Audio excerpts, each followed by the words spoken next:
Jenazah dua korban kekerasan OPM dievakuasi.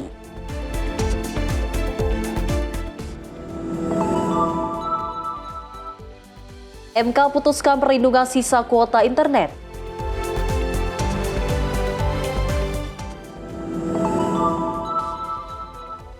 Kejagung panggil ex-Jampitsus Febri Adriansyah.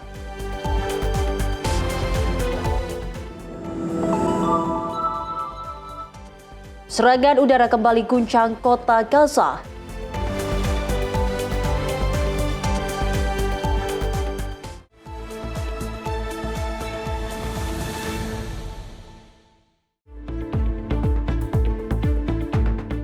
Halo pemirsa, apa kabar Anda hari ini? Menemani waktu malam Anda, Menyapa Indonesia Malam kembali hadir dengan beragam informasi menarik dari tanah air dan mancanegara.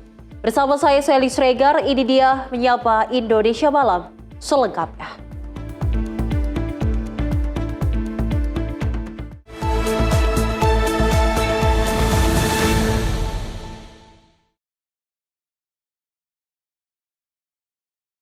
Dan pemirsa, kita awali informasinya di mana Korps TNI Habema berhasil menemukan jenazah dua warga sipil yang menjadi korban aksi kekerasan oleh kelompok bersenjata OPM di Kabupaten Yahukimo, Papua Pegunungan. Kedua jenazah kemudian dievakuasi dan dimakamkan setelah ditemukan tidak jauh dari lokasi kejadian. Korps TNI Habema berhasil menemukan dua jenazah warga sipil yang menjadi korban aksi kekerasan yang diduga dilakukan oleh kelompok bersenjata OPM di Kabupaten Yahukimo, Papua Pegunungan. Kedua jenazah ditemukan di bawah sebuah jembatan tidak jauh dari lokasi terjadinya aksi kekerasan oleh OPM. Setelah ditemukan, petugas TNI segera melakukan evakuasi dan juga memakamkan para korban dengan layak. Korps TNI Habema mengecam keras aksi kekerasan yang menyasar warga sipil tersebut.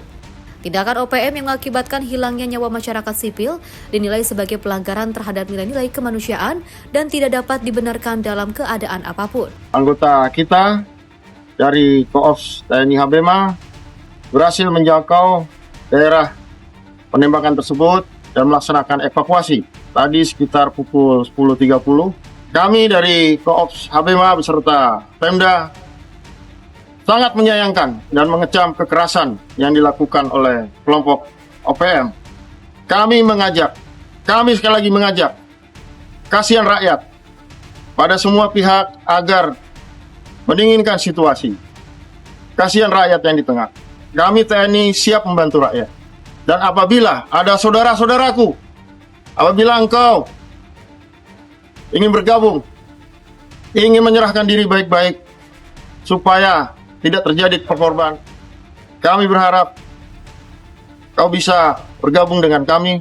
Sebelumnya, kelompok OPM mengklaim bertanggung jawab atas aksi tersebut dan menuduh ketiga korban sebagai agen intelijen TNI. Namun, Korps TNI Habema menegaskan bahwa ketiga korban merupakan warga sipil asli Papua yang tidak memiliki keterlibatan maupun kerjasama dengan TNI.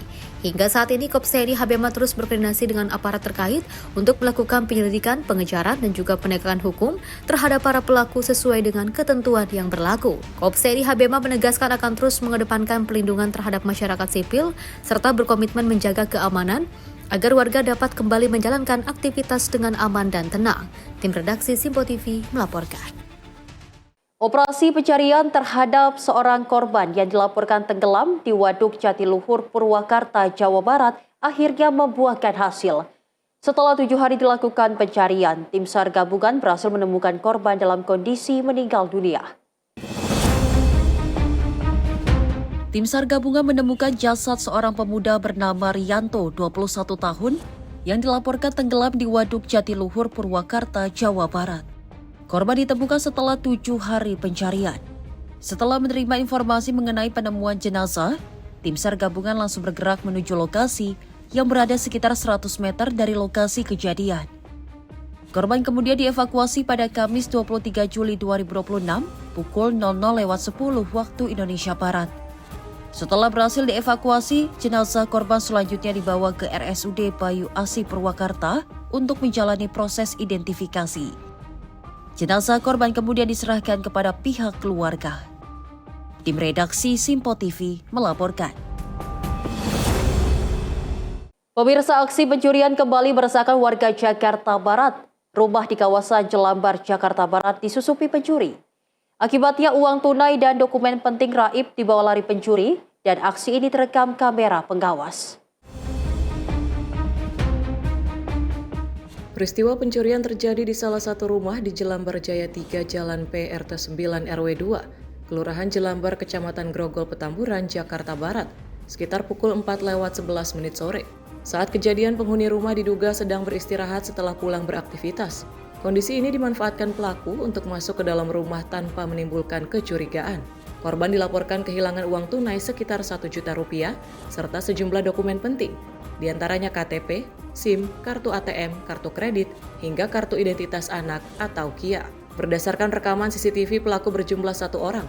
Pelaku diduga sempat mencari kunci sepeda motor yang biasanya diletakkan di atas meja. Namun karena tidak menemukannya, pelaku beralih mengambil tas dan dompet milik korban. Menurut keterangan kerabat korban, Mukti mengatakan, kawasan ini sudah berulang kali menjadi sasaran aksi kriminal. Menurutnya, lingkungan yang didominasi tempat usaha dan minim pengawasan warga membuat pelaku leluasa beraksi, terutama pada sore hingga malam hari. Capek kan, tidur di bawah, ada nggak ngerti lah, saya lihat dari CCTV aja masuk kan ya. Ini biasa, karena ini pintu cuma di slot doang. Karena kecapean, biasanya bunyi juga pasti bunyi. Ini di pintu juga pasti bunyi. Karena kecapean, dia ambil lengahnya nih. Untungnya di sini ada motor nih. Dia nggak nyari kunci, rencana dia mau kunci. Biasanya kunci ada di meja, kata-kata. Karena nggak ada yang dicari ya, dia masuk ke dalam ada kesempatan cuma ada tas ya, dompet. Yang diambil itu aja, saya keluar, kasih tahu ada CCTV-nya aja.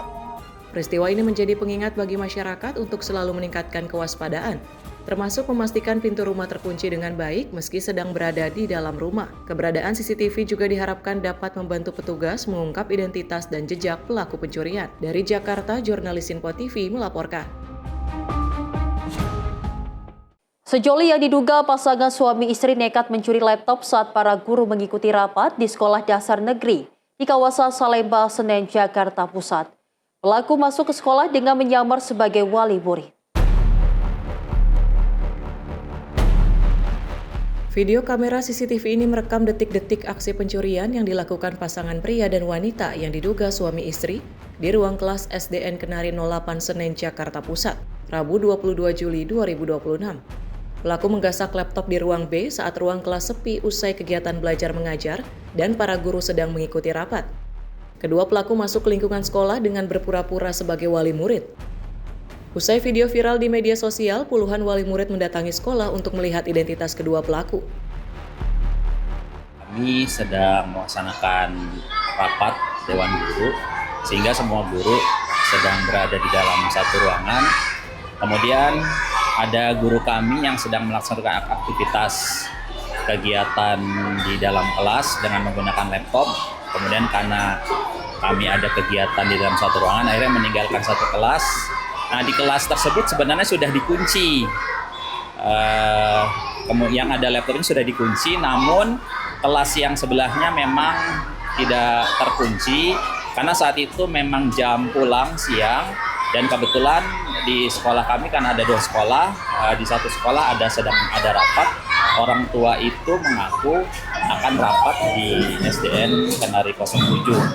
Namun ternyata setelah ditelusuri, orang tua tersebut ternyata bukan orang tua Kenari 07 dan dia secara tiba-tiba dalam kondisi yang sedang kosong ruangan mencuri laptop guru kami. Berbekal rekaman CCTV, pihak sekolah melaporkan kejadian ke kantor polisi. Pihak sekolah juga memasang poster bergambar wajah kedua pelaku di dinding sekolah, dengan harapan ada orang tua murid yang mengenali. Tim redaksi Info TV melaporkan. Begitu besar cinta istri terhadap suami, seorang wanita menyelundupkan narkoba ke dalam lapas kelas 1 Salemba, Jakarta Pusat. Petugas mengamankan 2 paket sabu yang diselundupkan di balik pakaian dalam pelaku saat mengunjungi sang suami di dalam lapas. Langkah kaki wanita bersama si buah hati yang baru berusia 4 tahun ini terhenti setelah petugas lapas melakukan proses pemeriksaan badan atau body checking saat memasuki ruang tunggu tahanan di Rutan Kelas 1 Salemba, Jakarta Pusat. Petugas menemukan 2 plastik klip berisi kristal yang diduga narkoba jenis sabu seberat 9,85 gram. yang disembunyikan wanita ini di pakaian dalam bagian atasnya. Kepada petugas, pelaku mengaku nekat menyelundupkan barang haram ini untuk suaminya berinisial GH yang saat ini masih berstatus tahanan titipan kejaksaan.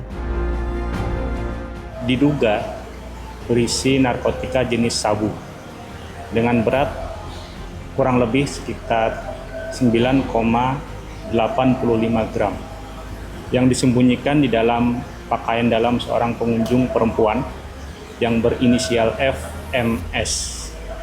Pengunjung tersebut datang bersama anaknya yang berusia 4 tahun untuk melakukan kunjungan tatap muka kepada warga binaan berinisial GH.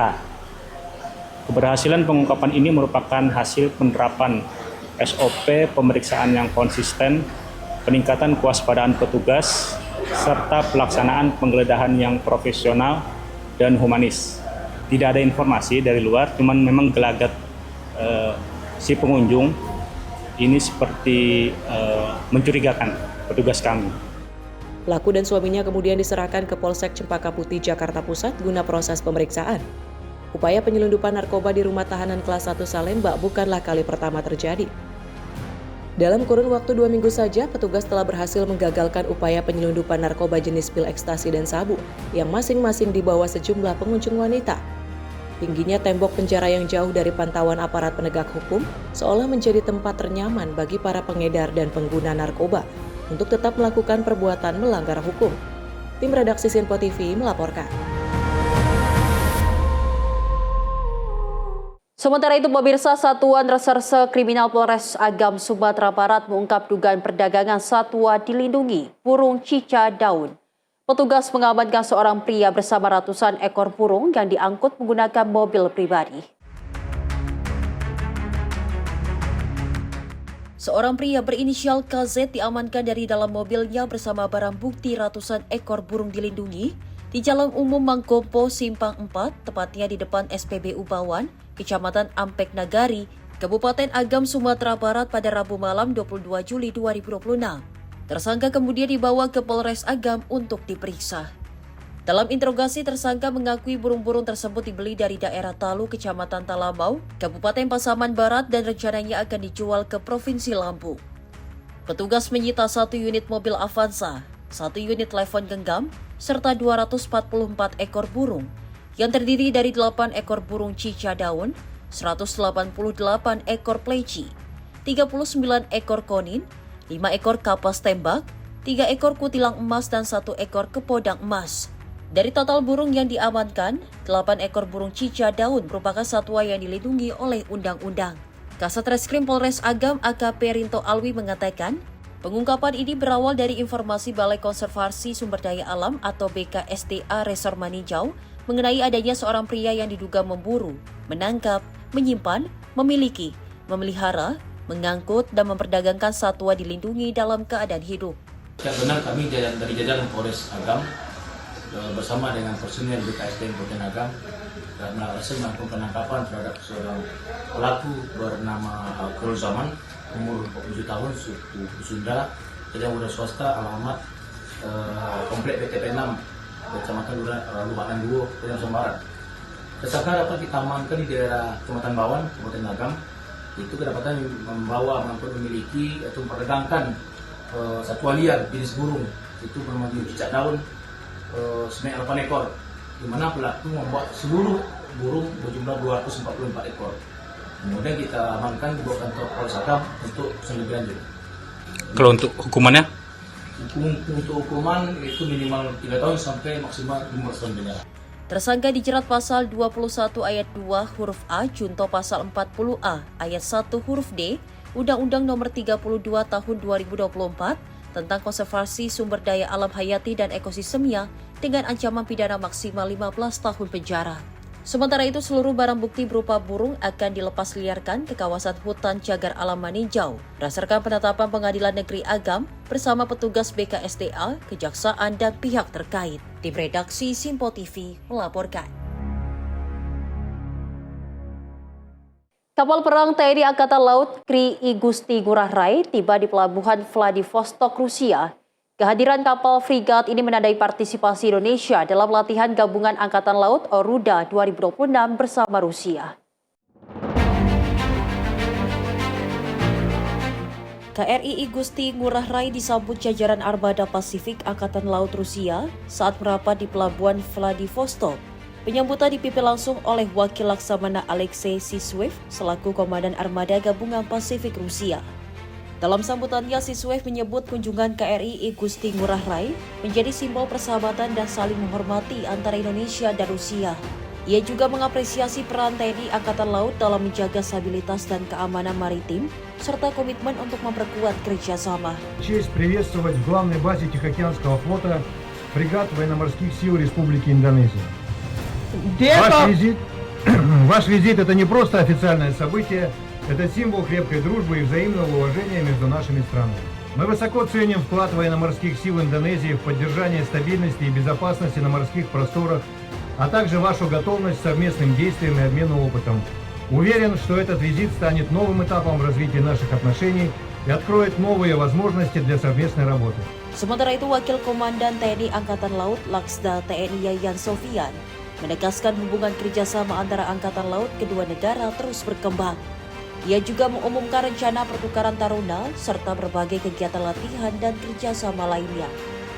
To make relationship between Indonesian Navy and Russian Navy, some program was we have, and when we conducted the multilateral naval exercise Komodo and at the 2025, Russian Navy participating in this program, multilateral naval exercise Komodo and International Maritime Security Symposium in Indonesia.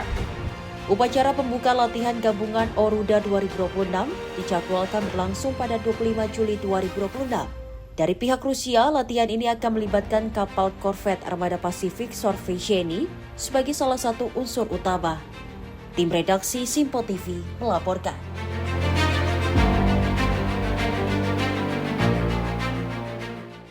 Kantor Imigrasi Jakarta Utara kembali menemukan pelanggaran keimigrasian warga negara asing. 10 warga negara Tiongkok diamankan setelah terbukti menyalahgunakan izin tinggal dengan bekerja sebagai pekerja konstruksi atau kuli bangunan. Kantor Imigrasi Jakarta Utara melaksanakan operasi pengawasan keimigrasian di kawasan Pluit, Kecamatan Penjaringan, Jakarta Utara. Dalam operasi tersebut, petugas mengamankan 10 warga negara Tiongkok yang ditemukan bekerja sebagai pekerja konstruksi atau kuli bangunan di salah satu proyek pembangunan kawasan perubahan. Hasil pemeriksaan awal menunjukkan ke-10 warga negara asing tersebut merupakan pemegang izin tinggal kunjungan atau ITK Indeks C2. Namun izin tinggal tersebut tidak memperbolehkan mereka melakukan aktivitas bekerja di Indonesia. Atas dugaan penyalahgunaan izin tinggal, petugas imigrasi kemudian melakukan pendeteksian terhadap seluruh warga negara asing tersebut untuk menjalani pemeriksaan lebih lanjut melalui berita acara pemeriksaan atau BAP. Berdasarkan hasil pemeriksaan, ke-10 warga negara Tiongkok itu terbukti melakukan pelanggaran keimigrasian dengan menyalahgunakan izin tinggal kunjungan untuk bekerja secara ilegal. Atas pelanggarannya tersebut, Kantor Imigrasi Jakarta Utara menjatuhkan tindakan administratif keimigrasian berupa deportasi ke negara asal sesuai dengan ketentuan peraturan perundang-undangan yang berlaku. Langkah ini menegaskan komitmen imigrasi dalam meningkatkan pengawasan terhadap keberadaan dan aktivitas warga negara asing, serta menindak tegas setiap pelanggaran aturan keimigrasian di wilayah Indonesia. Tim redaksi Simpo TV melaporkan.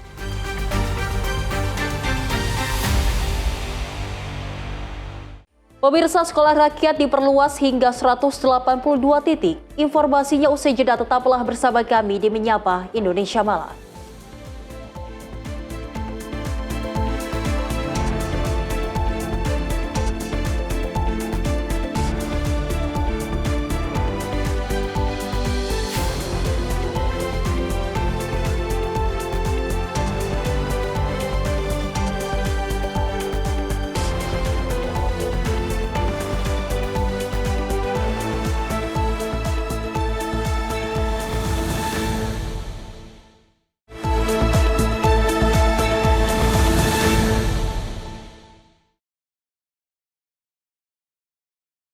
Terima kasih pemirsa Anda kembali menyaksikan Menyapa Indonesia Malam. Di mana pemirsa, kabar baik bagi pengguna layanan seluler di Indonesia. Mahkamah Konstitusi memutuskan bahwa sisa kuota internet yang belum terpakai adalah hak milik konsumen yang memiliki nilai ekonomi dan tidak boleh dihanguskan secara pihak oleh operator telekomunikasi. Masa atau waktu berlaku paket, volume kuota, serta akibat hukum dari sisi kuota yang belum digunakan merupakan bagian dari komponen manfaat ekonomi yang mempengaruhi nilai real layanan yang dibayar oleh pengguna jasa telekomunikasi. MK mengabulkan sebagian permohonan uji materi UU Cipta Kerja terkait pengaturan masa aktif kuota internet. Ketentuan tersebut tertuang dalam putusan nomor 273/PUU 23/2025 yang dibacakan dalam sidang pengucapan putusan di Jakarta, Kamis 23 Juli 2026. Pemerintah wajib menetapkan formula yang mengharuskan adanya pilihan layanan telekomunikasi yang menjamin sisa kuota internet tetap aktif dan dapat digunakan. Kuota internet yang sudah dibeli masyarakat memiliki nilai ekonomi. Kuota tersebut merupakan hak milik pengguna yang patut mendapat perlindungan hukum. Mahkamah menegaskan bahwa hak milik pribadi tidak boleh hilang atau berkurang secara sewenang-wenang. Perlindungan ini sejalan dengan pasal 28H ayat 4 UUD 1945. Masa atau waktu berlaku paket, volume kuota, serta akibat hukum dari sisi kuota yang belum digunakan merupakan bagian dari komponen manfaat ekonomi yang mempengaruhi nilai real layanan yang dibayar oleh pengguna jasa telekomunikasi.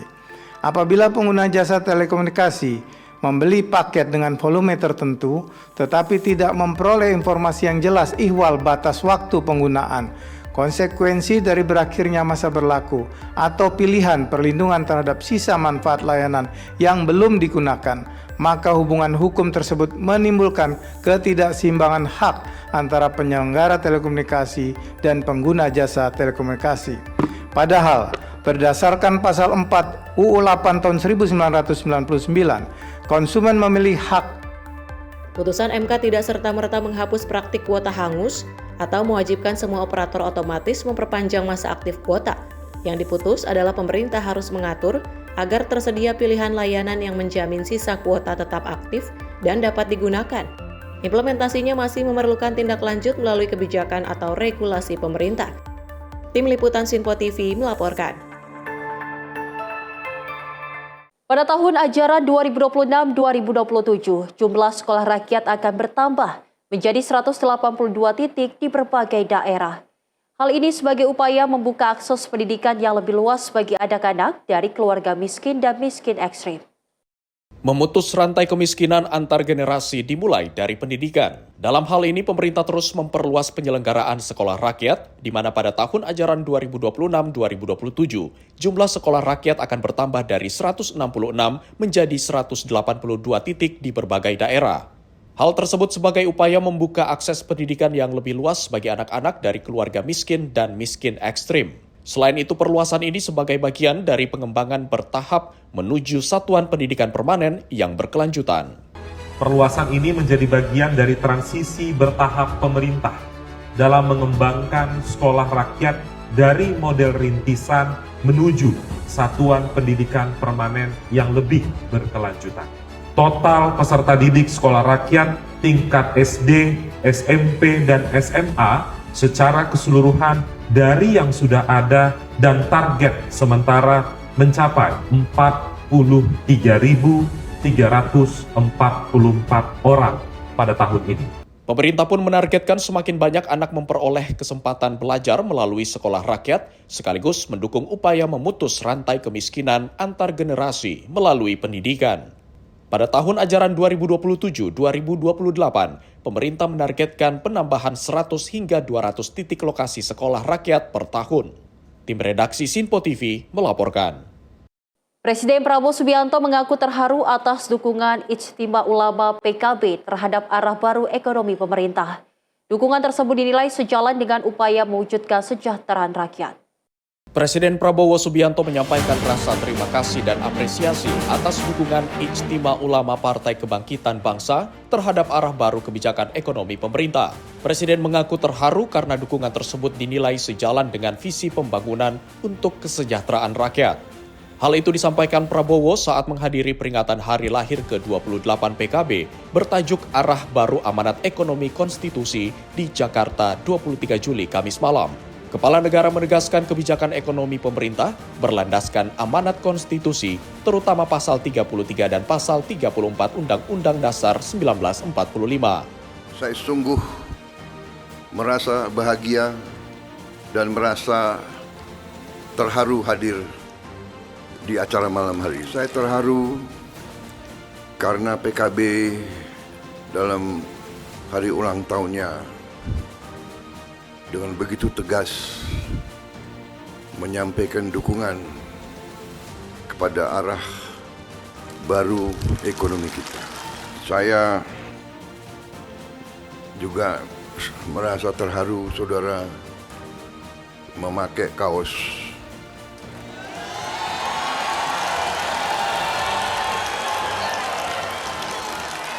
Prabowonomics.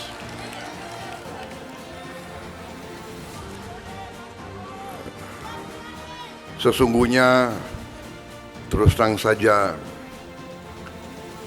tidak pantas saudara pakai nama saya di situ.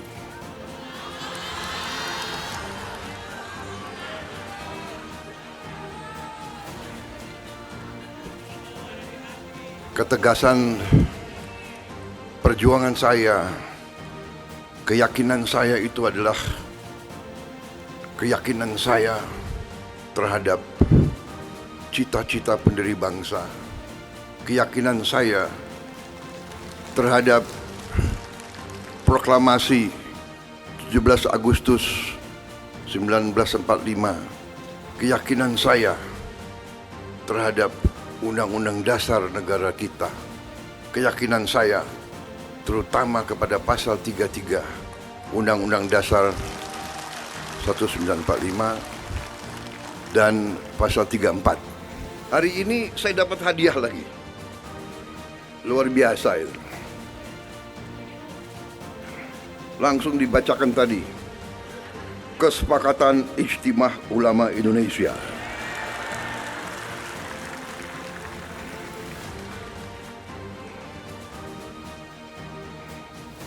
Luar biasa ini.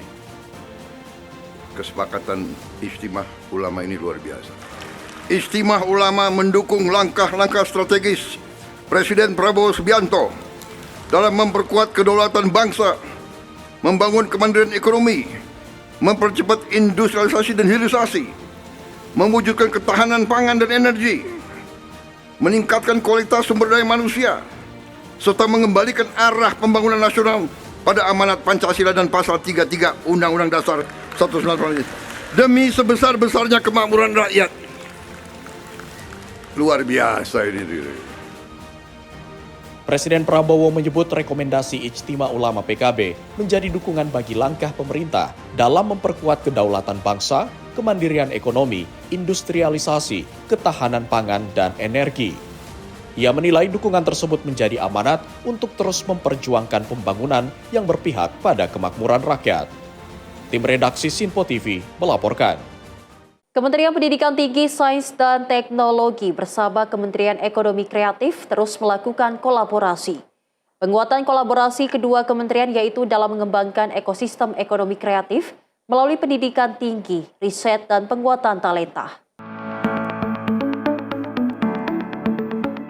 Kementerian Ekonomi Kreatif menggandeng Kementerian Pendidikan Tinggi, Sains dan Teknologi untuk memperkuat ekosistem kreatif melalui peran perguruan tinggi sebagai bagian dari implementasi Rencana Induk Ekonomi Kreatif atau Rindekraf 2026-2045. Dalam implementasi Rindekraf, kedua kementerian menyepakati 3 fokus utama, yakni memperkuat riset ekonomi kreatif melalui pemanfaatan hasil penelitian oleh industri, penyelenggaraan konferensi, serta program Matching Fund.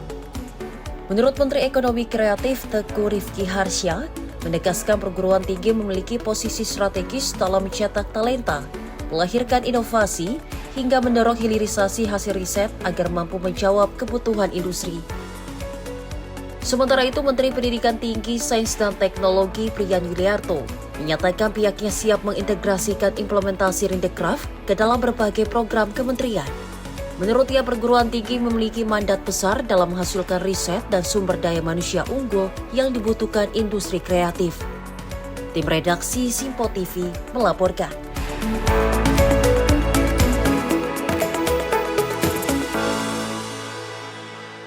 Pemirsa, di tengah tekanan perekonomian global, kondisi ekonomi Jakarta justru menunjukkan tren positif. Pada triwulan pertama tahun 2026, pertumbuhan ekonomi Jakarta mencapai angka 5,59% secara year on year, di mana sektor perdagangan menjadi kontributor terbesar dengan capaian 18,06%. Kinerja ekonomi DKI Jakarta tetap terjaga di tengah ketidakpastian kondisi global. Pada triwulan pertama tahun 2026, perekonomian Jakarta tumbuh 5,59% secara year on year. Sektor perdagangan menjadi kontributor terbesar dengan capaian 18,06%, disusul sektor keuangan sebesar 11,08% dan pengolahan sebesar 10,96%. Sementara dari laju pertumbuhan, sektor akomodasi dan makan minum mencatatkan pertumbuhan tertinggi hingga 10,84%. Disusul jasa lainnya sebesar 8,37%, serta transportasi dan pergudangan sebesar 8,31%. Optimisme ini juga terrefleksi dari indeks keyakinan konsumen bulan Juni tahun 2026 yang berada di level 144,4 atau masuk dalam zona optimis. Gubernur DKI Jakarta Pramono Anung secara tegas meminta jajarannya untuk mempercepat penyerapan APBD agar manfaatnya segera dirasakan masyarakat serta tidak menumpuk di akhir tahun. Maka untuk itu, seperti kita ketahui bersama, triwulan pertama tahun 2026 menunjukkan kinerja pertumbuhan ekonomi 5,59% year on year. Hal ini didukung oleh aktivitas dan konsumsi masyarakat serta yang paling penting ini, optimisme pelaku ekonomi yang tetap terjaga. Jadi menjaga optimisme ini menjadi sangat penting di tengah kondisi yang seperti ini, karena global yang uncertainty, kalau kemudian nasional dan juga Jakarta, optimisme itu bisa terbangun, ini adalah hal yang sangat baik sekali. Kinerja positif tersebut ditopang berbagai sektor usaha dari sisi kontributor utama.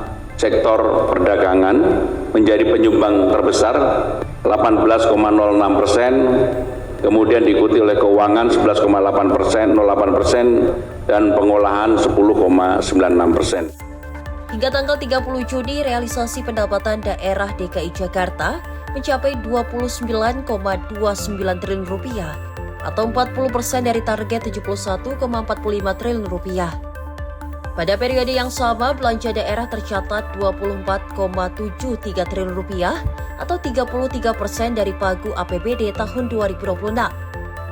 Dari Jakarta, Dio Malau, Simpo TV melaporkan.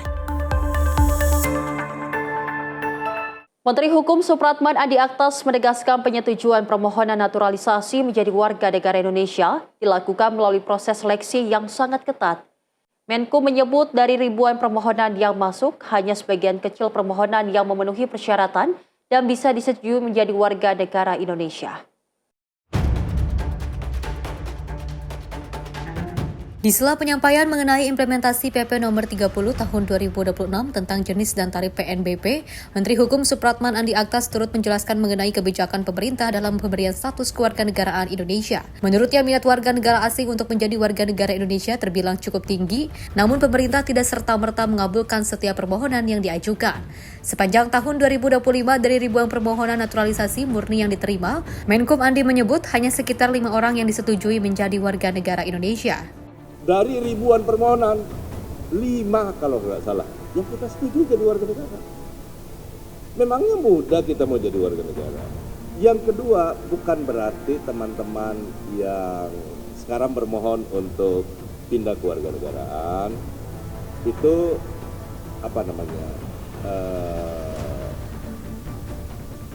jumlahnya tidak banyak berubah dari yang lalu. Kenapa sekarang jauh lebih sulit?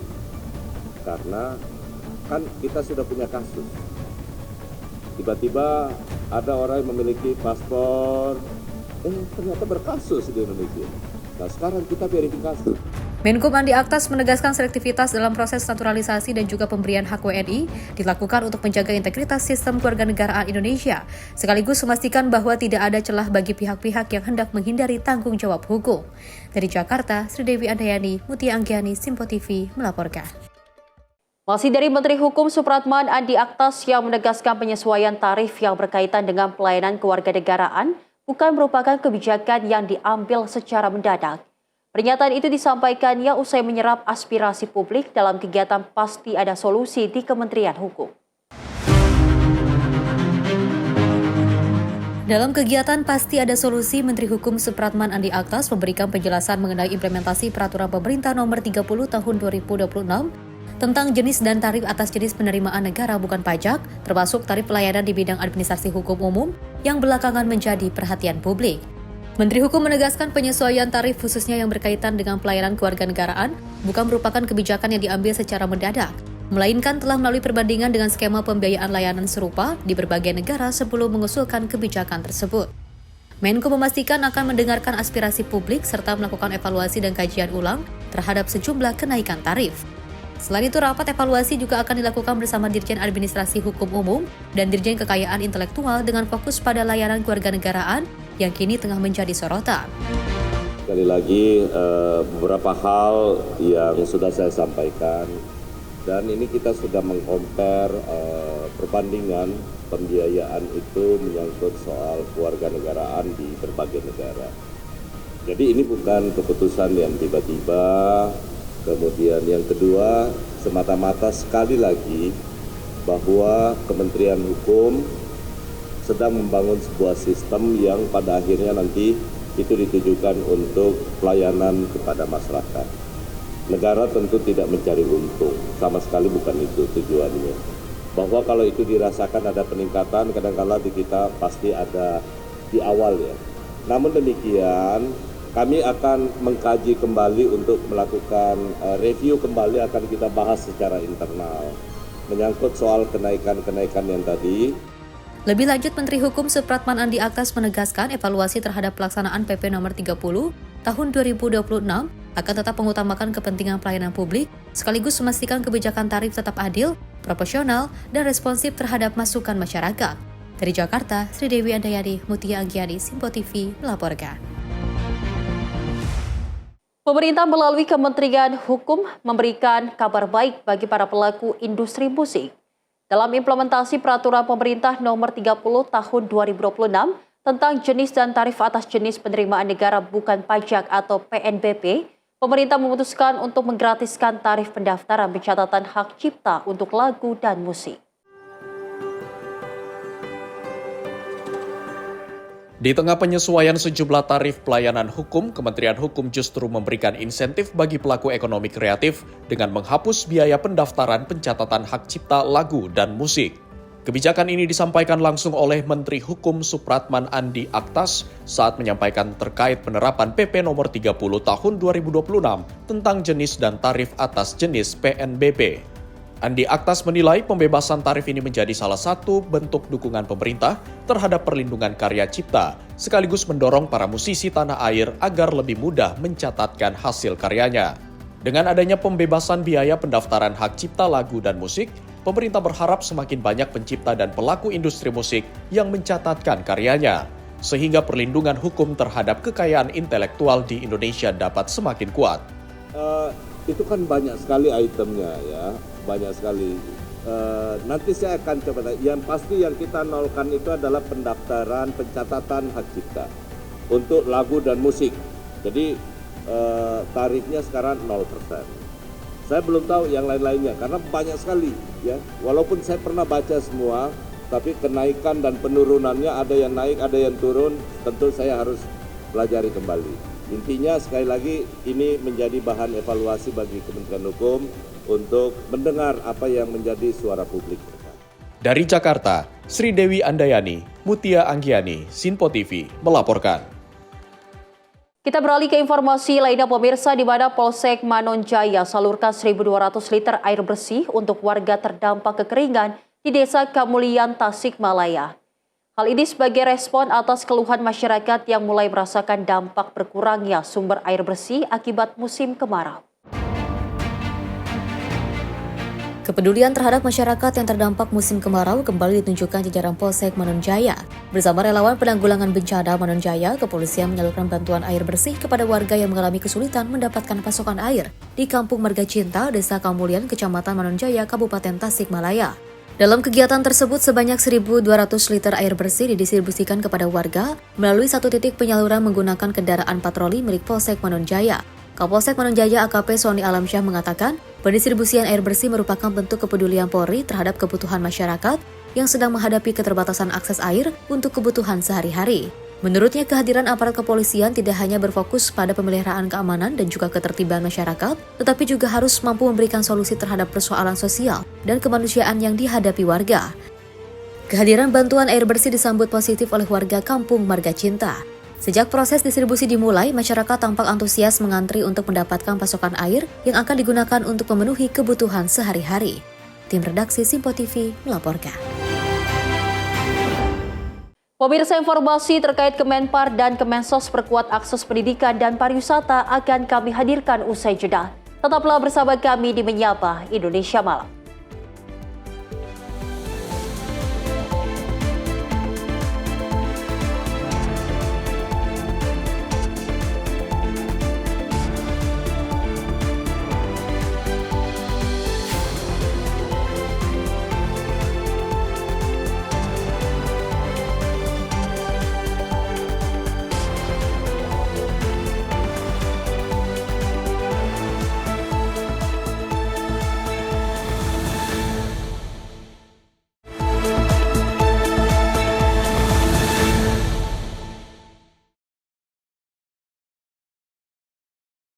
Anda kembali menyaksikan Menyapa Indonesia Malam, pemirsa, bersama saya Sally Sregar. Di mana tim 9 Kejaksaan Agung kembali menjadwalkan pemeriksaan terhadap ex-Jaksa Agung Muda Tindak Pidana Khusus atau Jampitsus Febri Adriansyah pada Jumat 24 Juli 2026. Pemanggilan ini dilakukan setelah Febri tidak memenuhi panggilan pemeriksaan sebelumnya dengan alasan kesehatan. Pemeriksaan terhadap ex-Jampitsus Febri Adriansyah kembali dijadwalkan oleh tim 9 Kejaksaan Agung setelah pada pemanggilan sebelumnya Rabu 22 Juli 2026 tidak hadir dengan alasan kesehatan. Jamwas Kejaksaan Agung Rudi Margono menyebut pemanggilan kembali Febri Adriansyah dilakukan sebagai bagian dari kelanjutan proses penyidikan. Rudi menegaskan apabila panggilan kembali tidak dipenuhi, penyidik dapat melakukan upaya paksa sesuai dengan ketentuan KUHP.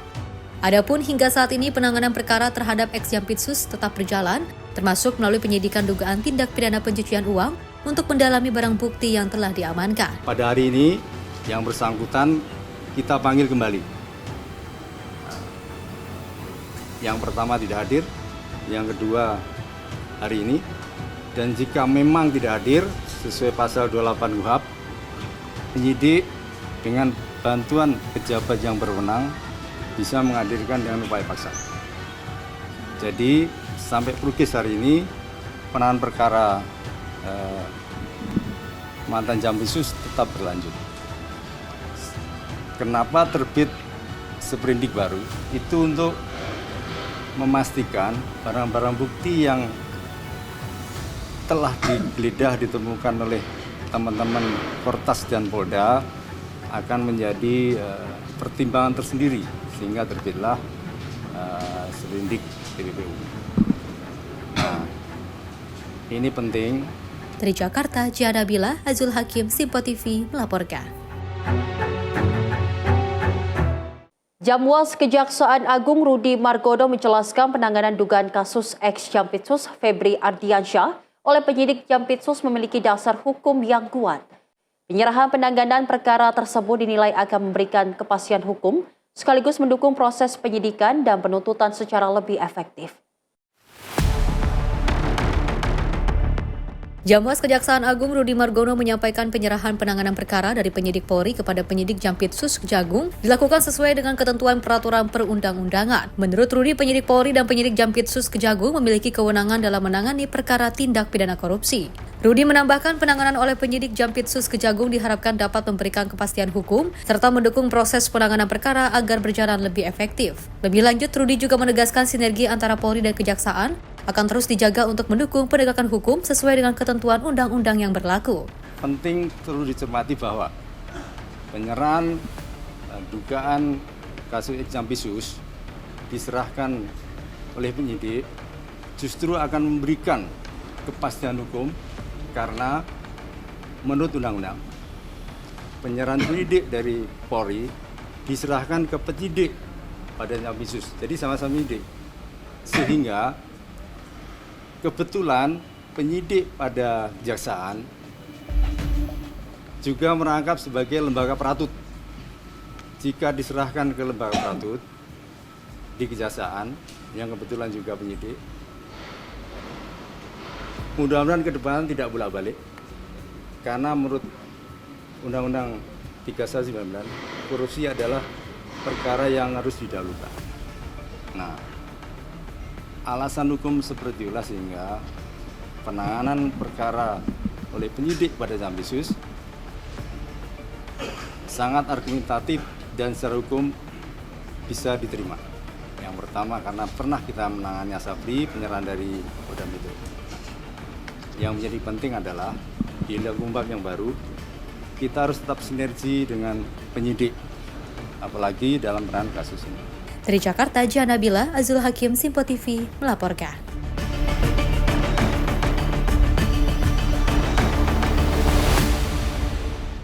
Dalam mendukung program Sekolah Rakyat, Presiden Prabowo Subianto, Kementerian Pariwisata Republik Indonesia melalui Politeknik NHI hibahkan tanah seluas 7 hektar kepada Kementerian Sosial yang ada di kawasan Dayakolot, Kabupaten Bandung, Jawa Barat. Nantinya akan dibangun menjadi bangunan permanen sekolah rakyat, dan uniknya pemirsa, di sekolah rakyat ini akan disisipkan materi terkait pariwisata yang diharapkan bisa menjadi bekal bagi anak-anak.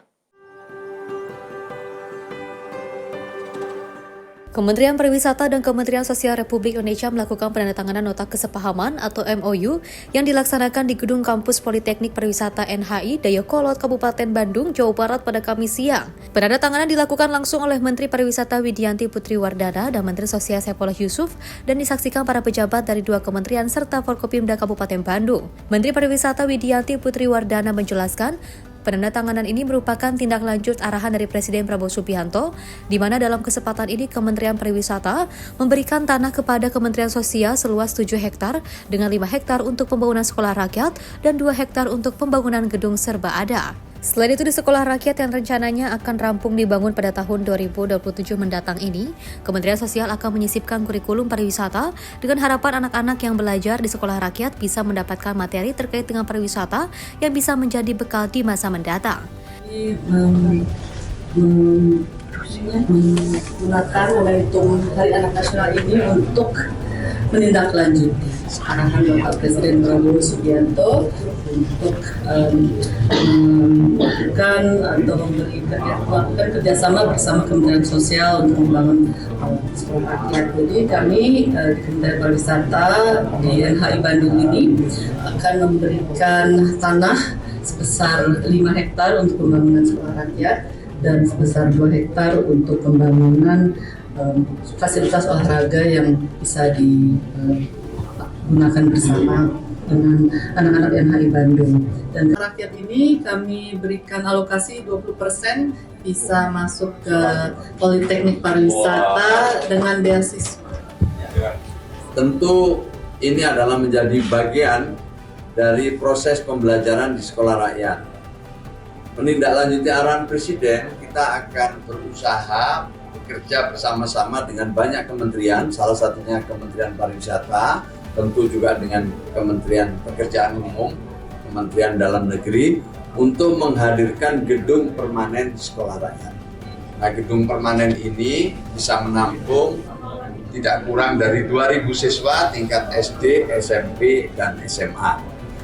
Kita tahu bahwa sekolah ini sekolah berasrama, ya, dibimbing selama 24 jam, lalu juga menggunakan fasilitas-fasilitas yang disesuaikan dengan perkembangan teknologi hari ini. Pembelajarannya learning management system. Intinya bahwa sekolah rakyat ingin menghadirkan proses pembelajaran dengan lingkungan yang berkualitas dan mempersiapkan anak-anak kita ini menjadi generasi emas tahun 2045. Dengan tersedianya lahan baru dari Kementerian Pariwisata ini diharapkan dapat menambah jumlah gedung permanen sekolah rakyat yang ada di Indonesia. Seperti diketahui hingga saat ini jumlah murid sekolah rakyat baru berjumlah sebanyak 45.000 siswa. Targetnya hingga akhir tahun 2029 nanti sebanyak hampir 1 juta siswa bisa belajar di sekolah rakyat. Dari Bandung, Jawa Barat, Yo Balaw, Simpo TV melaporkan. Menteri Pendidikan Tinggi, Sains dan Teknologi Brian Yuliarto menerima kunjungan Duta Besar India untuk Indonesia, Sri Shandep Chakravorty, beserta delegasi dari Indian Institute of Technology Madras. Pertemuan itu untuk membahas penguatan kerjasama di bidang pendidikan tinggi, riset dan pengembangan ekosistem startup berbasis teknologi. Pemerintah Indonesia dan India menjajaki pembentukan Center of Excellence sebagai langkah memperkuat kerjasama di bidang pendidikan tinggi, riset, inovasi, dan pengembangan startup berbasis teknologi. Di mana inisiatif tersebut menjadi salah satu pembahasan dalam pertemuan Menteri Pendidikan Tinggi, Sains dan Teknologi Brian Yuliarto dengan Duta Besar India untuk Indonesia, Sri Shandep Chakravorty, serta delegasi Indian Institute of Technology Madras pada Rabu 22 Juli 2026. Pada kesempatan tersebut, Menteri Brian menuturkan jika kolaborasi kedua negara perlu diarahkan untuk menghasilkan inovasi yang dapat dihilirisasi dan memberi dampak bagi industri. Menurutnya, kerjasama antar kampus tidak hanya sebatas pendidikan dan penelitian, tetapi juga harus mampu melahirkan perusahaan rintisan berbasis teknologi. Duta Besar India Shandep Chakravorty menyambut baik rencana tersebut. Menurutnya, kolaborasi dengan IIT Madras dapat mempererat hubungan pendidikan tinggi kedua negara, sekaligus memperkuat budaya riset dan inovasi. Tim redaksi Simpo TV melaporkan.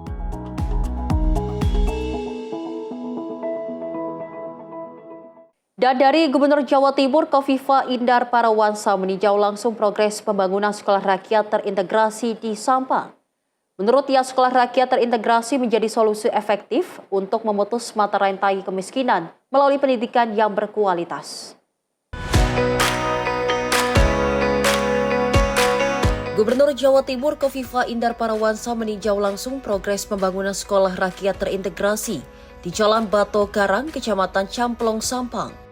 Sekolah itu digadang-gadang menjadi solusi strategis untuk memutus mata rantai kemiskinan bagi masyarakat kurang mampu di Jawa Timur. Kofifa pun optimistis terhadap kesiapan fasilitas yang tersedia. Menurutnya, SRT Sampang tidak hanya sekedar sekolah, melainkan pusat pendidikan inklusif yang representatif bagi siswa dari keluarga kategori desil 1 dan 2. Jadi Kabupaten Sampang luar biasa, bisa menyiapkan area terluas se-Indonesia untuk sekolah rakyat terpadu. Ada asrama, ada ruang belajar, ada masjid luar biasa, dan ada tempat olahraga yang juga luar biasa. Harapannya Al-Aqil Salim Fil Jismi Salim. Pola ini menjadi bagian sangat penting, mudah-mudahan ini bisa menjadi bagian dari penguatan kualitas SDM di Indonesia. Maka ini adalah cara memutus mata rantai kemiskinan yang paling efektif di dunia melalui pendidikan. Diketahui SRT Sampang yang berdiri di atas lahan seluas 8,4 hektar dengan total kawasan pendidikan mencapai 12 hektar disebut sebagai kawasan SRT terluas di Indonesia. Fasilitas yang disediakan pun tergolong sangat lengkap dan modern, mencakup jenjang SD, SMP, hingga SMA. Tim redaksi Simpo TV melaporkan. Pemirsa, Wakil Presiden Gibran Rakabuming Raka meninjau pembangunan fasilitas pengolahan sampah menjadi energi listrik atau PSEL Keramasan di Palembang, Sumatera Selatan. Fasilitas ini dirancang mampu mengolah hingga 1.000 ton sampah per hari menjadi energi listrik ramah lingkungan.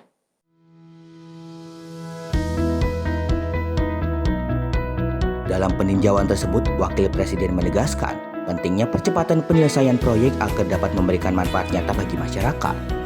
PSEL Keramasan diharapkan menjadi salah satu solusi untuk mengatasi masalah sampah perkotaan yang terus meningkat, sekaligus mendukung transisi menuju energi bersih. Dengan kapasitas pengolahan mencapai 1.000 ton sampah per hari, PSEL Keramasan akan menghasilkan sekitar 17,7 MW energi hijau yang akan disalurkan ke jaringan listrik Kota Palembang. Selain mengurangi timbunan sampah di tempat pemrosesan akhir, fasilitas ini juga diharapkan mendorong terciptanya lingkungan yang lebih bersih sehat, dan berkelanjutan. Proyek ini menjadi bagian dari upaya pemerintah dalam memperkuat pengelolaan sampah modern sekaligus meningkatkan pemanfaatan energi baru terbarukan di Indonesia. Tim redaksi Sinpo TV melaporkan.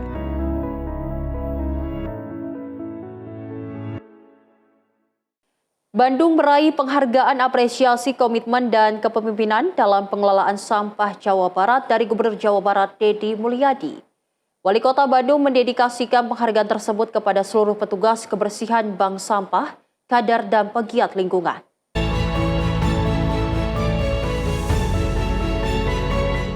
Pemerintah Kota Bandung meraih penghargaan apresiasi komitmen dan kepemimpinan dalam pengelolaan sampah Jawa Barat dari Gubernur Jawa Barat Deddy Mulyadi. Penghargaan diserahkan langsung kepada Wali Kota Bandung, Muhammad Farhan, pada apel siaga Jabar Berseka dan deklarasi bersama aksi pilah sampah dari rumah di Sport Jabar Arca Manik Kota Bandung hari Jumat 24 Juli 2026. Hari ini sebuah kejutan yang sangat membanggakan bagi seluruh jajaran pemerintahan Kota Bandung karena mendapatkan penghargaan dari Gubernur untuk kategori kota dengan kepemimpinan dan komitmen pengelolaan sampah.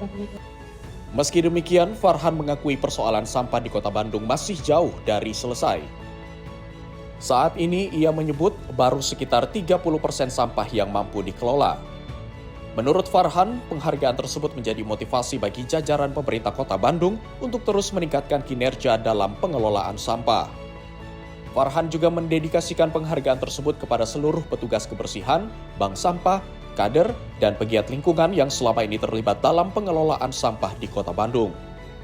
Sementara itu, Kepala Dinas Lingkungan Hidup Kota Bandung, Darto, mengatakan Pemkot Bandung akan terus memperkuat pengelolaan sampah mandiri agar tidak bergantung pada sistem open dumping di TPA Sarimukti.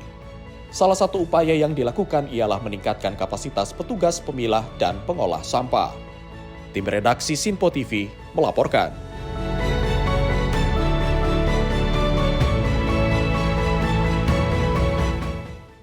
Informasi lainnya pemirsa, di mana Menteri Sekretaris Negara Prasetyo Hadi mengungkapkan pihaknya akan menertibkan kedisiplinan sejumlah aplikator mengenai kebijakan pemotongan terhadap ojol sebesar 8%.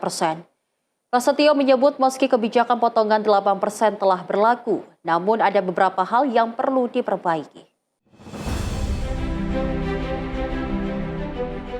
Kebijakan pemotongan terhadap ojol sebesar 8% telah resmi berlaku pada 1 Juli 2026. Namun, pemberlakuan kebijakan tersebut pemerintah mengaku terdapat sejumlah hal yang perlu diperbaiki di lapangan. Oleh karena itu, pemerintah nantinya akan menertibkan kedisiplinan ke sejumlah aplikator.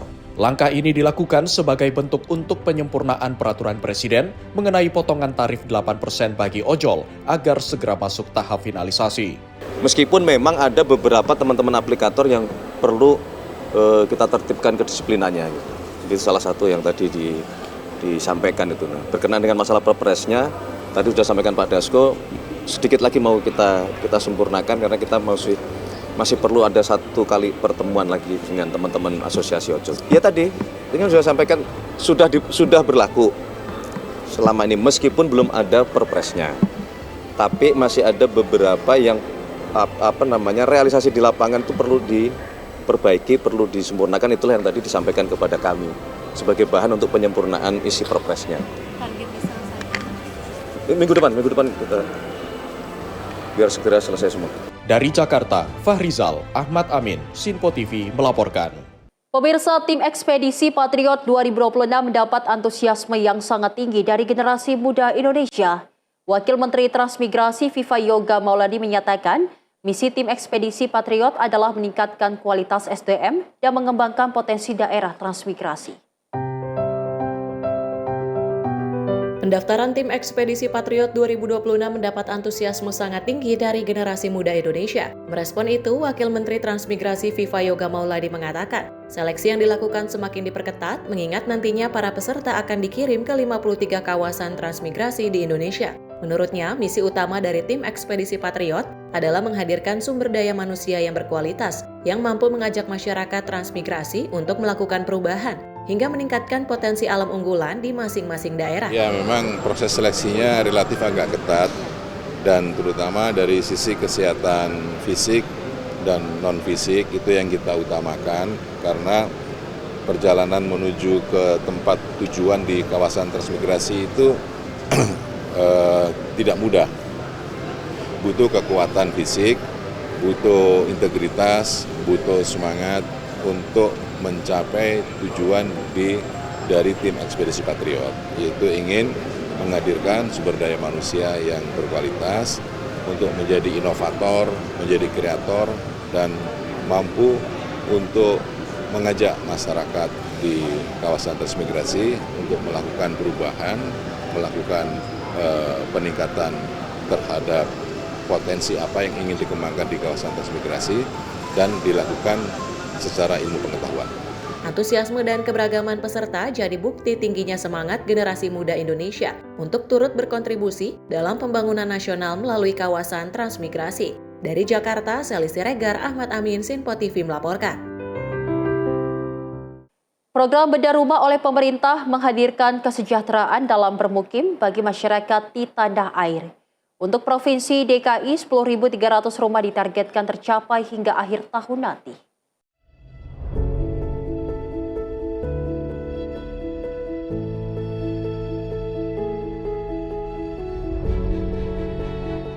Ya pemirsa, untuk dari Kelurahan Kalianyar yang ada di Kecamatan Tambora terkait dengan bagaimana proses program Bedah Rumah yang termasuk di dalam dari bantuan stimulan perumahan swadaya atau BSPS dari Kementerian Perumahan dan Kawasan Permukiman di kelurahan ini memang sedang berlangsung, di mana kalau kita bisa melihat di sebelah kanan saya pemirsa, ini memang salah satu rumah dari total ada 20 rumah di Kelurahan Kalianyar, Kecamatan Tambora, Jakarta Barat ini sendiri sudah berhasil ataupun sudah dilakukan proses renovasi mulai dari tampilan depan dan juga terkait dengan isinya.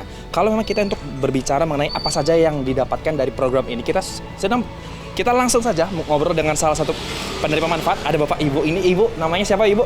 Ibu Sugiatmi. Ibu Sugiatmi. Halo ya. Ibu. Bapak namanya? Pak Alin. Pak Alin. Bapak mungkin Pak boleh Bapak boleh sedikit di sini. Pak mungkin boleh digambarkan Pak mengenai proses dari renovasi dari rumah Bapak Ibu ini seperti apa Pak sebelum dan sesudahnya begitu? Tadinya ya pendek ya. Ini atapnya pendek, jadi sekarang udah dapat bantuan, alhamdulillah. Jadi nggak itu lagi, jadi masuk nggak apalah, nggak nunduk gitu. Mungkin Ibu boleh ajak kita untuk melihat apa saja yang berubah dari proses renovasi di rumah ini. Boleh lihat ruang sini, ruang itu. Tamu. Nanti buat dagang. Buat dagang nanti. Iya, dagang kopi seblak gitu. Oke, berarti ada usaha berarti setelah dari renovasi bulan ini udah ada usaha. Iya. Kalau sebelum renovasi ini memang udah usaha juga atau gimana? Udah usaha. Jualan kopi. Udah jualan juga. Pisang crispy seblak gitu. Kalau boleh tahu, kalau di rumah ini Bu ada berapa ruang tamu, ada berapa ruang tidur, ada berapa kamar mandi mungkin? Ruang tamu mah nggak ada lah ya. Adanya kamar ngeblong kamar gitu. Berarti ada 2 kamar. Iya. Sama kamar mandi. Iya. Kamar mandi total ada berapa Ibu? Satu. Iya. Kalau untuk total luas dari ruangan ini ada berapa sendiri Ibu? 4,5. Panjangnya 12. 4,5 kali 12. Iya. Boleh mungkin dilihat ke belakang juga Ibu. Berarti ini 4,5 kali 12. Jadi yang direnovasi cuma 6 meter. 6 meter ya. Yang dari bantuan dari Pak Prabowo. 6 meter. Ruang. Berarti kalau proses renovasi ini berlangsung kapan Bapak Ibu mungkin boleh? 1 Juni ya? Juli apa Juli? Juli ya Mas. 1 apa? 1 Juli. 1 Juli. Oh, berarti ini renovasinya berapa lama kalau boleh? Kemarin sih hampir cuma 3 minggu. 3 minggu? Iya. Apa yang kenapa bisa cepat nih Bapak Ibu? Apakah memang karena proses ini cepat karena memang dimaksimalin atau bagaimana? Enggak, emang ini cepat karena kalau cepat ini masang herbal paling cepat, pasang herbal paling enak.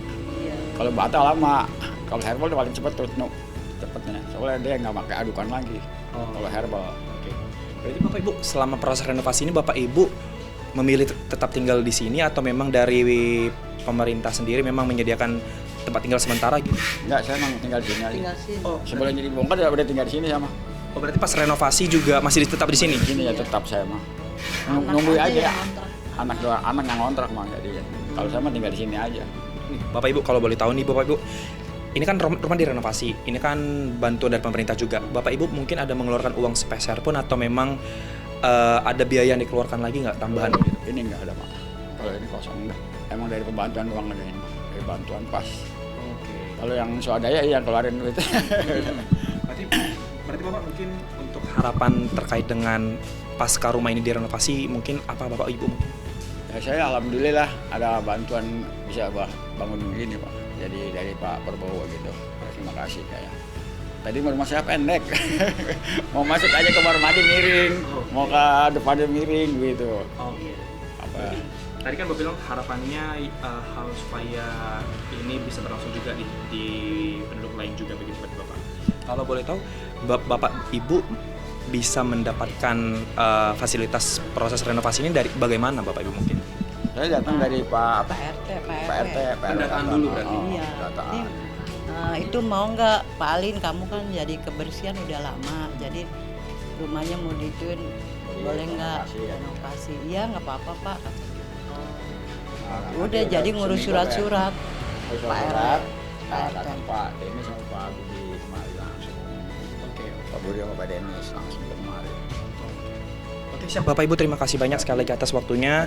Selamat atas proses renovasi ini sudah berlangsung dan sedang berjalan begitu Bapak Ibu. Dan pemirsa, memang kalau kami juga gambarkan tadi dari salah dua dari penerima manfaat ini memang menjelaskan bahwa proses pendataan dari fasilitas BSPS dari pemerintah ini memang sedang berlangsung dari tiap lokasi ataupun tiap kelurahan yang ada di daerah kawasan DKI Jakarta sendiri, di mana memang kalau dari rumah ini sendiri memang tidak mengeluarkan biaya sepeser pun karena memang ini merupakan bantuan stimulan perumahan swadaya atau BSPS dari Kementerian Perumahan dan Kawasan Permukiman. Dan dari Jakarta Barat, Max Munte, Azizul Hakim, Sinpo TV melaporkan. Pemirsa, beragam informasi dari mancanegara, salah satunya Trump klaim ekonomi Amerika Serikat menguat dan Iran siap berunding. Informasinya akan kami hadirkan usai jeda. Tetaplah bersama kami di Menyapa Indonesia Malam.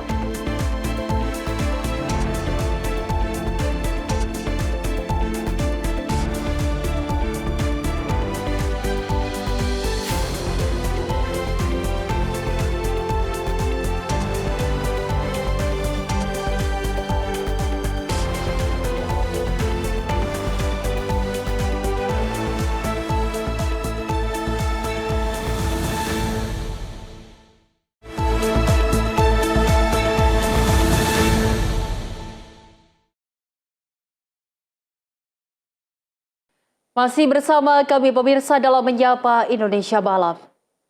Pemirsa, sebuah bangunan hunian di Jalan Al-Jala'ah, Kota Gaza dilaporkan terkena serangan udara pada Kamis malam. Serangan terjadi setelah warga mengaku menerima peringatan untuk mengosongkan kawasan tersebut.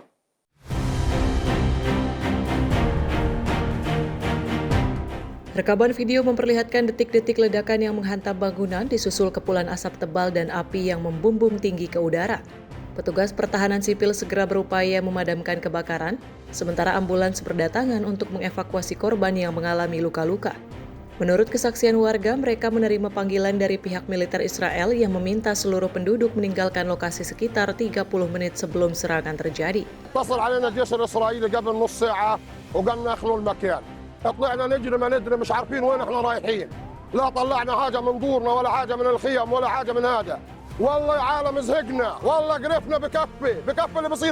Setelah serangan, sejumlah warga kembali ke lokasi untuk melihat kondisi rumah mereka. Banyak di antara mereka menemukan harta benda dan tempat tinggal yang telah hangus atau rusak akibat ledakan. Pusat Informasi Palestina melaporkan bahwa serangan mengenai rumah milik keluarga Abu Samra di dekat gedung Al-Zaharneh dan menyebabkan sejumlah warga mengalami luka-luka. Juru bicara Pertahanan Sipil Gaza menyatakan, gelang evakuasi besar-besaran terus berlangsung di berbagai wilayah setelah adanya ancaman serangan terhadap sejumlah bangunan dan fasilitas sipil. Hingga berita ini diturunkan, pihak militer Israel belum memberikan keterangan resmi mengenai serangan di Jalan Al-Jala'ah. Meski kesepakatan gencatan senjata yang didukung Amerika Serikat masih berlaku, Kementerian Kesehatan Gaza melaporkan jumlah korban tewas sejak Oktober 2023 telah mencapai lebih dari 73.000 orang, dengan hampir 174.000 lainnya mengalami luka-luka. Tim redaksi Sinpo TV melaporkan. Pengibaran bendera Israel di atas kastel bersejarah Dubai, Lebanon Selatan, memicu kecaman keras dari pejabat setempat. Insiden ini terjadi di tengah dimulainya proyek safe zone di wilayah perbatasan. Bendera Israel terlihat berkibar di atas kastel Dubai di distrik Bin Jebail, Lebanon Selatan. Wali kota Shakro dan Dubai, Ismail Al-Zain, menyebut aksi tersebut sebagai serangan langsung setelah pasukan Israel memasuki kawasan kastel dan mengibarkan benderanya. Menurut Al-Zain, kastel Dubai memiliki nilai strategis dan bersejarah karena berada di dataran tinggi yang mengawasi lembah Hujair. Ia menyatakan monumen ini juga berulang kali menjadi sasaran serangan Israel. من خلال مشاهدتنا للاعتداءات الإسرائيلية المتكررة على المنازل وعلى البيوت وعلى القرى وبالإضافة إلى المعالم الأثرية كقلعة الشقيف وقلعة نحن يعني حسينا بالخطر على هذه القلعة. لذلك نحن بنعتبر إنه كبلدية كان من واجبنا أن نخاطب وزارة الثقافة والمديرية العامة للآثار بوزارة الثقافة واليونسكو من خلالهم للعمل لحماية هذه القلعة أو للتحرك لأجل حفظ ما تبقى من آثار موجودة تاريخية تشكل هذه الآثار عمق ثقافي وإنساني وتاريخي للبلد. Menteri Kebudayaan Lebanon Ghassan Salameh mengecam pengibaran bendera tersebut dan menyebutnya sebagai tindakan provokatif yang harus ditolak. Hingga berita ini diturunkan, militer Israel belum memberikan tanggapan resmi. Insiden ini terjadi setelah Israel mengumumkan dimulainya penerapan proyek Safe Zone di Lebanon Selatan bersama Komando Pusat Militer Amerika Serikat dan Tentara Lebanon. Program ini mendapat penolakan dari Hezbollah yang menilainya sebagai kesepakatan yang merendahkan dan berpotensi memicu konflik baru. Tim redaksi Sinpo TV melaporkan. Ribuan warga yang mengungsi dari kota Zautar di Lebanon Selatan masih menunggu izin untuk kembali ke kampung halaman mereka. Meski mengetahui sebagian besar rumah telah hancur, mereka tetap bertekad pulang dan membangun kembali kehidupan mereka. Puluhan warga terlihat berkumpul di pintu masuk kota Zautar sambil menunggu proses pengamanan yang dilakukan tentara Lebanon dan tim pertahanan sipil. Ambulans dan personel militer masih disiagakan di sekitar kawasan. Petugas terus menyisir wilayah untuk memastikan tidak ada lagi ranjau, roket yang belum meledak maupun bahan peledak lain yang dapat membahayakan warga. Pemerintah daerah menyatakan sekitar 4.000 hingga 4.500 warga dari Zautar, bagian barat, menunggu kepastian untuk kembali. Meski banyak rumah mereka telah rata dengan tanah, keinginan untuk pulang tetap tidak surut. Selain itu, pemerintah setempat menyebut lebih dari 50% bangunan permukiman mengalami kerusakan total, sementara sisanya tidak layak huni dan memerlukan pembongkaran atau perbaikan besar. Kerusakan juga melanda infrastruktur dasar seperti jaringan listrik, saluran air, sumur, dan jalan raya. صارت 3 أيام ناطر هون بس صرنا 5 أشهر مش رايحين على بلد يعني هذه بتعنينا كل شيء هلا عم نشم ريحتها من بعيد للأرض بتشم فيها إلى ريحة إلى معنى إن شاء الله بضل بخير بنرجع نعمر. Menurut otoritas Lebanon, Zautar menjadi wilayah percontohan pertama dalam proses penarikan pasukan Israel dari Lebanon Selatan. Tentara Lebanon telah mulai ditempatkan di kawasan ini untuk menjamin keamanan sebelum warga diperbolehkan kembali. Namun situasi di kawasan tersebut masih rapuh. Kelompok Hizbullah menolak kesepakatan penarikan pasukan dan menyatakan akan tetap melanjutkan operasinya. Tim redaksi Sinpo TV melaporkan. Dari Presiden Amerika Serikat Donald Trump menegaskan kondisi ekonomi negaranya semakin kuat saat berpidato di negara bagian Georgia. Dalam kesempatan itu, Trump juga menyinggung hubungan dengan Iran yang diklaim ingin kembali menempuh jalur perundingan. This is with this skirmish we have with the Islamic Republic of Iran, and I call it that because let me tell you, they're getting hit so hard, and they want to make a deal. But I say they're not ready to make a deal. Dalam pidatonya, Donald Trump menyatakan investasi ke Amerika Serikat kini mencapai tingkat tertinggi sepanjang sejarah, disertai peningkatan jumlah lapangan kerja yang disebut belum pernah terjadi sebelumnya.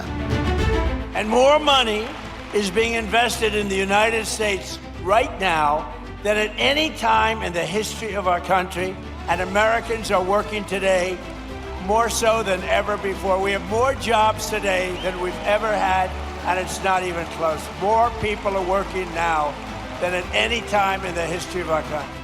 Trump juga membahas ketegangan dengan Iran. Menurutnya, Teheran saat ini berada di bawah tekanan besar dan mulai menunjukkan keinginan untuk mencapai kesepakatan.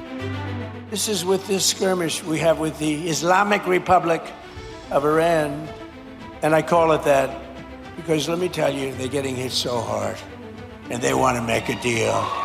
But I say they're not ready to make a deal. Menurut Trump, kunjungannya ke Georgia bertujuan menyoroti isu pendidikan dan peningkatan kualitas sekolah. Sementara itu, Georgia dipandang sebagai salah satu negara bagian kunci menjelang pemilu paruh waktu Amerika Serikat tahun 2026. Tim redaksi Sinpo TV melaporkan. India tengah dihantam gelombang protes terkait isu pendidikan. Demo cockroach atau kecoa merebak setelah kaum muda, khususnya mahasiswa, disebut seperti kecoa dalam komentar yang memicu kemarahan publik. Alih-alih menjadi hinaan, istilah tersebut diubah menjadi simbol perlawanan dan ketahanan generasi muda India terhadap tekanan ekonomi dan sosial. Ribuan pendukung gerakan pemuda cockroach atau kecoa kembali turun ke jalan di New Delhi, India untuk menuntut reformasi sistem pendidikan dan transparansi ujian. Para demonstran mendirikan kamp aksi dan berjanji tetap bertahan hingga tuntutan mereka dipenuhi. Mereka membawa spanduk yang menyerukan akuntabilitas serta perbaikan sistem pendidikan nasional. Gerakan ini menuntut reformasi besar terhadap sistem ujian India dan meminta Menteri Pendidikan India, Dharmendra Pradhan, bertanggung jawab atas dugaan berbagai masalah, termasuk kebocoran soal ujian. Aksi tersebut semakin besar usai adanya laporan mengenai ketidakpuasan mahasiswa dan keluarga korban yang meminta kompensasi bagi mereka yang terdampak kasus kebocoran ujian. Sebelumnya, polisi India menggunakan gas air mata dan tongkat saat massa mencoba melakukan aksi menuju gedung parlemen. Namun para pengunjuk rasa menyatakan akan terus menyatakan kampanye mereka. Tim redaksi Sinpo TV melaporkan. Pemirsa, banjir bandang menerjang distrik Budgam di Kashmir Tengah, India setelah hujan deras memicu luapan sungai. Bencana tersebut menyebabkan 1 orang tewas dan menimbulkan kerusakan di berbagai wilayah.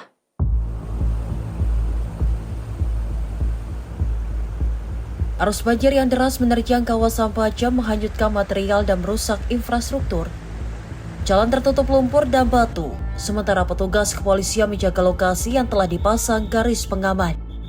Luapan sungai Suknek akibat hujan lebat dilaporkan merusak sejumlah pertokoan, jalan, tanggul, dan jembatan baru di wilayah Pirwah. Air banjir juga menggenangi permukiman warga, sehingga tim penyelamat dan petugas penanggulangan bencana diterjunkan untuk melakukan evakuasi dan penanganan darurat. Seorang warga desa Drang Syabir Ahmad Poswal dilaporkan tewas setelah terseret arus sungai yang meluap akibat hujan deras. Rekaman juga memperlihatkan prosesi pemakaman yang diikuti puluhan pelayat. Pemerintah setempat telah membentuk tim untuk mendata tingkat kerusakan dan menyalurkan bantuan bagi warga terdampak. Pihak berwenang menyatakan akan terus memantau kondisi lapangan, mengingat curah hujan masih berpotensi tinggi. बेहद अफसोस है कि यहाँ 31 दुकानें जिसमें बहुत सारा माल था वो खत्म हो गए हैं। हमारी पार्टी उनके साथ शाना बशाना खड़ी है, उनकी फैमिली के साथ शाना बशाना खड़ी है। मैंने अपनी टीम को टास्क दी, जितना भी नुकसान हुआ है मुझे उसका पूरा आंकड़ा चाहिए और जो फैमिली इसमें मुलव्वस है उनका लिस्ट चाहिए। Sebagai langkah antisipasi, pemerintah Jammu dan Kashmir memperpanjang libur sekolah di seluruh wilayah divisi Kashmir dan zona musim dingin di divisi Jammu hingga 26 Juli menyusul peringatan cuaca buruk. Tim redaksi Sinpo TV melaporkan.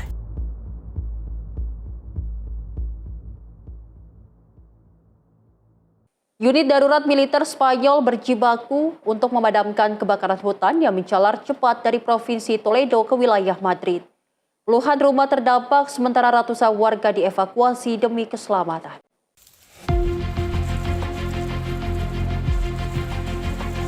Petugas pemadam kebakaran menyemprotkan air ke arah dinding api yang menjulang tinggi pada dini hari waktu setempat. Sebuah alat berat juga terlihat menimbunkan tanah untuk membuat sekat api dan memperlambat penyebaran kebakaran. Kebakaran bermula di kawasan Almorox, Provinsi Toledo pada Rabu waktu setempat sebelum menjalar ke wilayah Madrid hanya dalam hitungan jam. Pihak berwenang kemudian meningkatkan status darurat kebakaran hutan ke level 2. Kawasan permukiman El Encinar del Albers dievakuasi, sementara warga di Villa del Prado diminta tetap berada di dalam rumah. Beberapa komunitas di sekitar Aldea del Fresno juga sempat dievakuasi, namun sebagian besar warga diperbolehkan kembali setelah tengah malam. Menurut delegasi pemerintah Madrid, sekitar 20 hingga 30 rumah terdampak kebakaran. Sebagian rumah dilaporkan hancur, sementara yang lain mengalami kerusakan pada bagian luar bangunan. Tidak ada laporan korban jiwa maupun korban yang mengalami gangguan pernapasan akibat asap. Meski penyebaran api berhasil ditahan sepanjang malam, pihak berwenang menyatakan kebakaran belum sepenuhnya terkendali. Petugas tetap disiagakan di lokasi dengan operasi pemadaman dari udara dilanjutkan setelah matahari terbit. Tim redaksi Simpo TV melaporkan.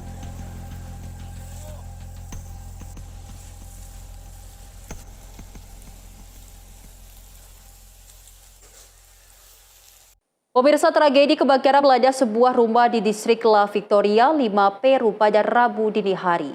10 anggota keluarga termasuk 5 anak dilaporkan meninggal dunia dalam insiden tersebut. Kebakaran menghanguskan hampir seluruh bangunan rumah, menyisakan puing-puing dan kendaraan yang ikut terbakar. Kerabat dan tetangga korban berkumpul di lokasi sambil menunggu proses evakuasi dan penyelidikan. Pihak keluarga menyebut api diduga berawal dari sepeda motor listrik yang meledak, lalu memicu kebakaran besar yang dengan cepat melalap bangunan rumah. Dari total 17 orang yang tinggal di rumah tersebut, hanya 7 orang yang berhasil selamat. 10 anggota keluarga dinyatakan tewas termasuk 5 orang anak. Estamos pidiendo que mi sobrina se ha quedado sin nada, no tiene nada.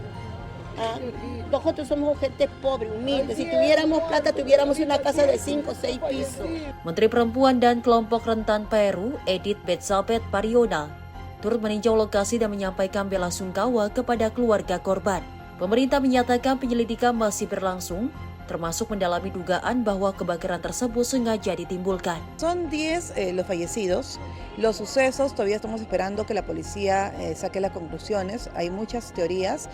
Nosotros lo único que podemos decir que ya hemos evidenciado que son 10 los fallecidos, entre cuales han estado niños y adultos, con la pena del mundo porque son criaturas de 3 años, 6 años. Pero bueno, acá estamos la municipalidad dando la mano a todos nuestros vecinos, ¿no? Que es momentos dolorosos. Presiden terpilih Peru Keiko Fujimori juga datang ke lokasi untuk menyampaikan bela sungkawa kepada keluarga korban. Sementara itu, Kepolisian Nasional Peru masih melakukan penyelidikan untuk memastikan penyebab pasti kebakaran yang merenggut 10 nyawa tersebut. Tim redaksi Simpo TV melaporkan. Informasi lainnya, pemirsa, di mana 15 orang terluka setelah 2 trem bertabrakan di jembatan Erasmus Rotterdam, Belanda. Insiden langka tersebut memicu operasi darurat besar dan kini masih diselidiki oleh pihak berwenang. Rekaman memperlihatkan 2 trem yang masih saling menempel di atas jembatan Erasmus pasca bertabrakan. Bagian dalam gerbong terlihat rusak dengan pecahan material berserakan di lantai dan kursi penumpang. Petugas pemadam kebakaran menggunakan peralatan hidrolik untuk mengeluarkan setidaknya 1 penumpang yang terjebak. 2 korban dilaporkan mengalami luka serius dan telah dilarikan ke rumah sakit. Wali Kota Rotterdam Carola Steenhouten yang datang ke lokasi menyebut insiden ini sebagai kejadian langka. Menurutnya, prioritas utama adalah menangani para korban dan mengevakuasi trem dari jembatan dengan aman. Well, there was a crash this morning between the 2 trams. One tram was standing still, waiting for a boat to pass the bridge. And the other tram was coming from the back, and they hit actually the first tram. And this is rare, but the main focus for us now is on the ones who were in the tram, who were injured. Luckily there were some people that we could treat here on the bridge. But there are also some people in the tram that had to go to the hospital because of the injuries. Tabrakan terjadi setelah salah satu tram berhenti menunggu jembatan Erasmus ditutup kembali usai sebuah kapal melintas. Tram kedua kemudian menabrak dari belakang sehingga menyebabkan kerusakan parah pada kedua kendaraan. Operator transportasi umum RED bersama kepolisian masih menyelidiki penyebab pasti kecelakaan. Sementara itu, jembatan Erasmus sempat ditutup untuk layanan tram dan lalu lintas jalan hingga proses evakuasi dan pemeriksaan struktur selesai dilakukan. Tim redaksi Simpo TV melaporkan. Puting beliung menerjang wilayah Owen County, negara bagian Kentucky, Amerika Serikat. Fenomena cuaca ekstrim ini merusak sejumlah bangunan dan memicu laporan munculnya beberapa puting beliung lain di kawasan tersebut.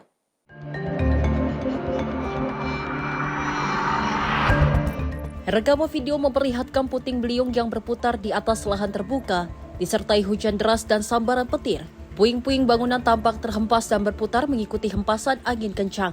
Otoritas Penanggulangan Darurat Owen County menyatakan, puting beliung masuk ke wilayah mereka dari Gallatin County yang berbatasan langsung. Kepala Pemadam Kebakaran Owenton melaporkan sedikitnya 3 lumbung dan 1 rumah mengalami kerusakan. Sebuah kendaraan rumah atau camper van juga terbalik akibat terjangan angin, dengan 1 orang di dalamnya mengalami luka ringan. Tim dari National Weather Service masih melakukan survei di Owen, Gallatin, dan Grant County untuk menentukan jalur pergerakan puting beliung, kecepatan angin maksimum, serta tingkat kekuatannya berdasarkan skala NH Fujita. Otoritas cuaca menyebut puting beliung di Owen County diduga merupakan salah satu dari beberapa puting beliung yang muncul saat gelombang badai melanda Kentucky. Sebelumnya, National Weather Service juga mengkonfirmasi terjadinya puting beliung berkekuatan F0 di Grayson County, serta kerusakan setara F1 di Frendale. Selain itu, puting beliung besar dan berbahaya juga dilaporkan menerjang Munfordville di Hart County. Tim redaksi Simpo TV melaporkan.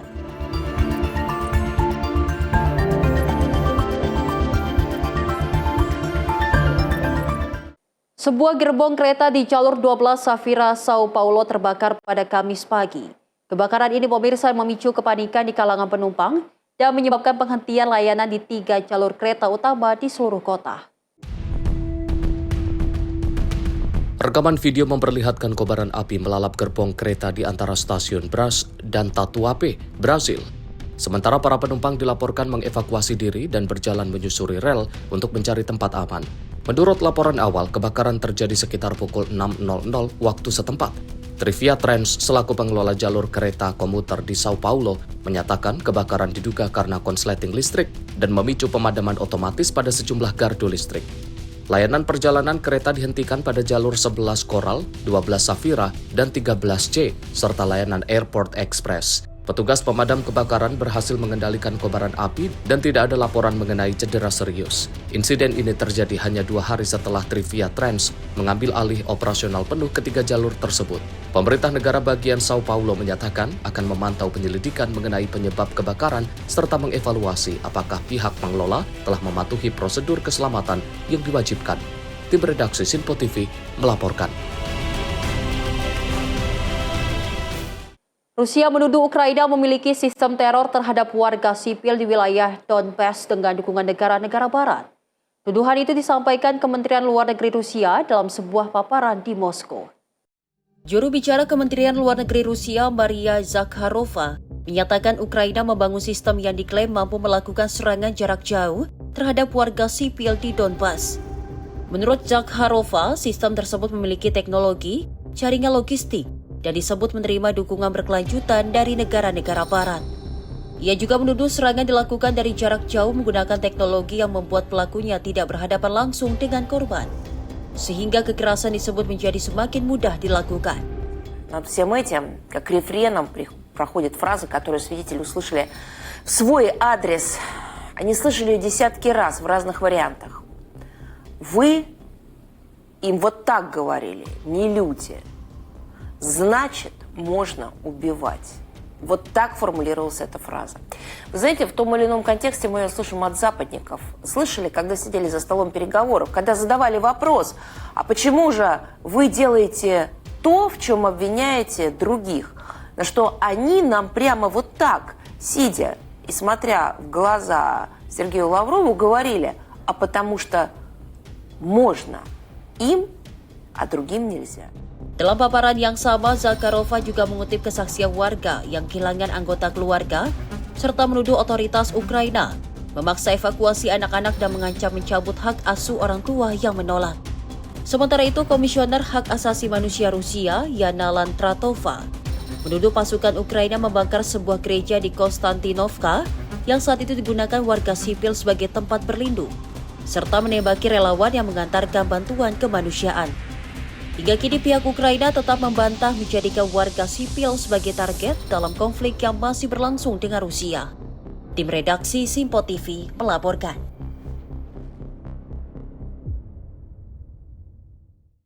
Pemirsa, informasi tadi menutup perjumpaan kita hari ini. Saya Azhar Putra, mewakili seluruh rekan kerja yang bertugas mengucapkan terima kasih, selamat malam, dan sampai jumpa.